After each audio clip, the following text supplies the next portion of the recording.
concentration. You know who you're talking to, my friend?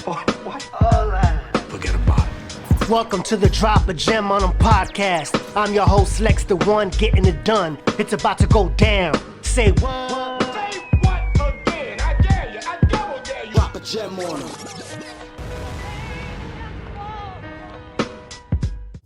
Welcome, everybody. You're tuned in to the Drop a Gem on 'em podcast, episode 2. This is where we talk about knowledge, growth, inspiration, and motivation.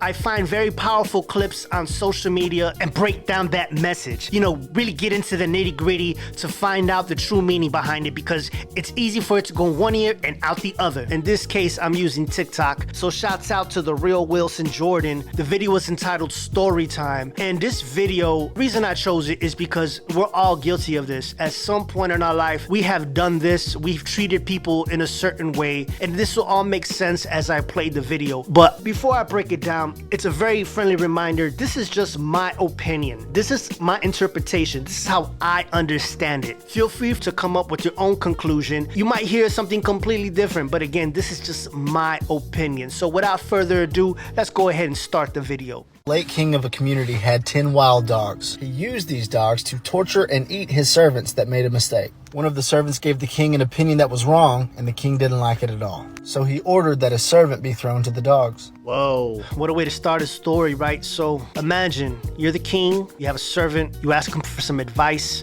It doesn't go well, your advice, he doesn't like it.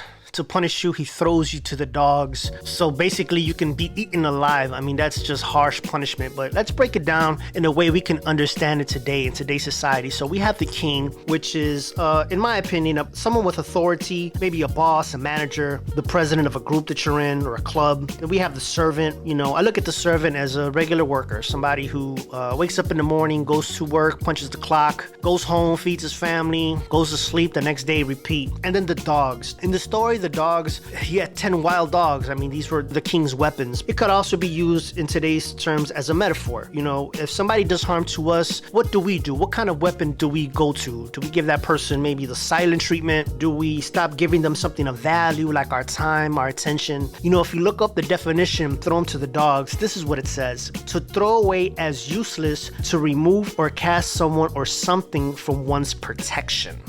Very interesting. We're gonna go ahead and play more of the clip after these messages. It's lunchtime and my stomach is growling. I'm looking for a place with tradition and passion. An eatery that offers Mexican gourmet street food with an updated flair. A modern twist to family recipes. Estrella Negra. Pista en empanadas, tacos, tamales, enchiladas, and more. 2346 West Fullerton Avenue in Chicago's Bucktown, Logan Square border. 2 blocks west of the Kennedy Expressway. Estrella Negra. Buen provecho. You back in tune with lxdaone, getting it done. Drop a gem on 'em. All right, welcome back, everybody. So, man, this is a crazy story, and who knows if it's based off a true story or not, but I wouldn't put it past the story because, man, back then it was just different times. Life wasn't as valued as it is today, I think. But let's break down the story of what we heard so far. We have a king. We have, the king has 10 wild dogs, and he has a bunch of servants. And when the servants make a mistake, he throws them into this pit full of these dogs so they can eat them up. They can really do some harm to them. And then we broke down, what a king, what a servant, and what the wild dogs could mean in today's society, like a metaphor. The story only gets more interesting. It definitely has a lesson. So let's go ahead and continue. The servant said, "I served you for 10 years and you do this to me? Please give me 10 days before throwing me to the dogs." The king agreed. In those 10 days, the servant went to the guard who looks after the dogs. He told him that he would like to serve the dogs for the next 10 days. The guard was baffled, but agreed. So the first thing I think of is, imagine you get some news like that. You're the servant. What's going through your mind? You're thinking, wow, I've been loyal to you for a long time. I worked with you for a long time. He's probably had lots of conversations with the kings, and at the first mistake, the first piece of bad advice, this is what he does to me. Like, I know he had to feel some kind of betrayal. I know I would feel betrayed, like, oh my God. But then he keeps his cool. He said, look, I served you for 10 years. Give me at least 10 days more before you throw me to the dogs. And the king was probably, who knows what was going through his mind. He was probably like, yeah, whatever, you're gonna die anyway. Here's 10 days. Or maybe because he served them for so long, he's like, okay, I'll give you 10 days to either come at peace with yourself or whatever the case might be. Prepare for the inevitable. So imagine if you had 10 days left on this earth. How would you spend those 10 days? Would you spend it with your family? Would you spend it praying to God, preparing your soul for the afterlife? Would you indulge in a vice, like, for example, pig out, eat all your favorite foods all at once? Or maybe, go on a drinking spree or doing drugs? I mean, something to kind of ease the pain, to kind of prepare yourself for that inevitable day.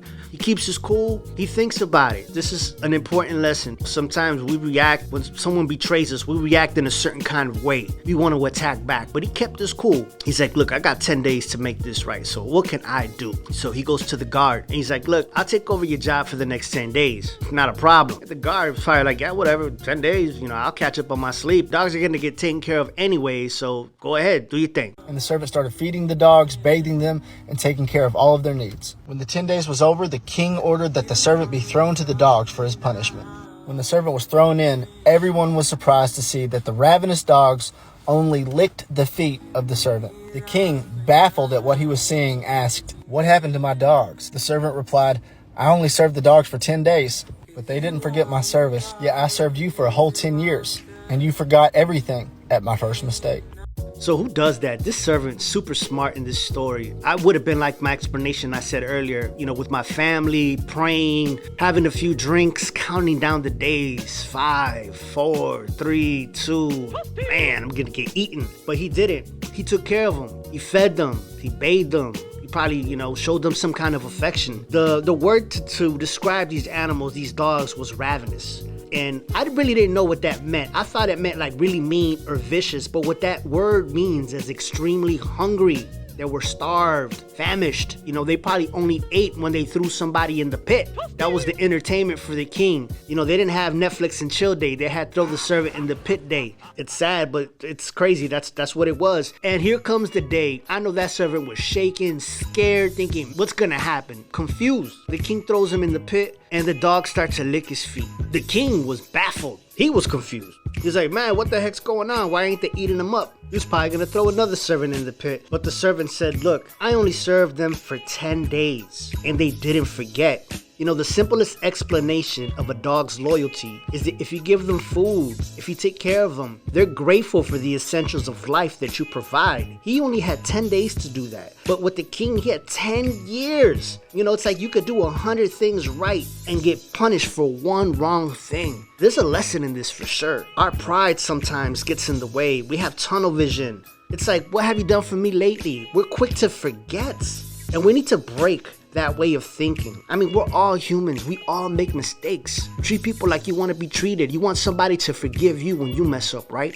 Okay. Let's take a quick pause. Hopefully, I might bring a smile to your face, some joy, some laughter, with a little segment I like to call the Mexican word of the day. Now, these are oldies but goodies. You can always catch these on Google. Just type it in the search box and it will appear. So today's Mexican word of the day is ESPN. My homeboy is drunk because he is peeing his pants. Oh, come on, it wasn't that bad. Show me some love. All right, let's get right back into it. The king then realized his mistake and ordered that the servant be let free. This video is a message. Don't forget the good things that people have done when they make a mistake. Remember, love covers over a multitude of sins. Now share this cool story with someone. All right, so that's the end of this video. Lots of gems in this one. Hope you guys took something away from this. I learned a few different things from it. Let's start off with the king. The king learned from his mistake. He showed forgiveness versus harsh punishment in the end. And I stopped to think, will he do that again in the future? When somebody wrongs him, when a servant does something he doesn't like, will he be so quick to throw people to the dogs? Or maybe he'll show more compassion. He is the king. He's in a place of power. He needs to be wise. From the servant, what I learned is keep calm. In a moment of uncertainty, think with your head. Don't panic. When things aren't going your way, we're quick to, oh my God, we run like a chicken with our heads cut off. Keep calm. Let's figure this out. And the dogs, I think the dogs were more of like a metaphor. You starve a dog long enough and they're capable of terrible things, just like people. So if you're a king, take care of your kingdom. Take care of your people in it. Don't starve the people. And together, love will overcome. That's it for the Drop a Gem on Them podcast, episode 2. I'm Lex the One, getting it done. Please like, share, subscribe. Until next time, y'all. Drop a gem on them.